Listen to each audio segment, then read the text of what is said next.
Hello everyone, তোমাদের আবারও স্বাগতম রত্না কিচেনে। সো আজকে আমরা রান্না করতে যাচ্ছি ছড়া কচু দিয়ে টক একটা তরকারি, যেটা রেসিপি আমি তোমাদেরকে এখন দিচ্ছি।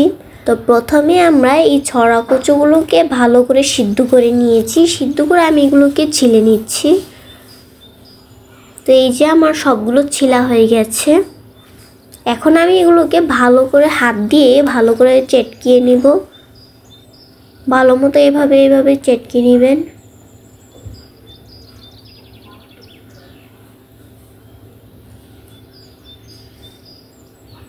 তারপর এর মধ্যে হালকা একটু পানি মিশিয়ে আরও ভালো করে চেটকে নিতে সুবিধা হবে।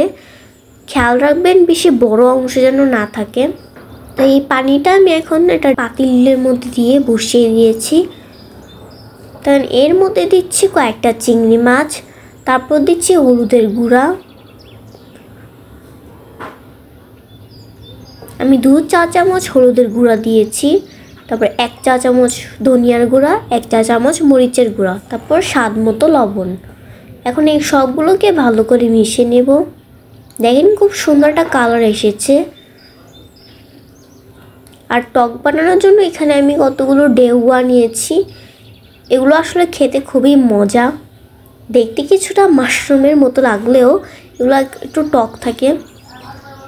তো এখন আমি এর মধ্যে কাঁচামরিচ দিয়েছি, আর এবার ডেউয়াগুলোকে দিয়ে দিব।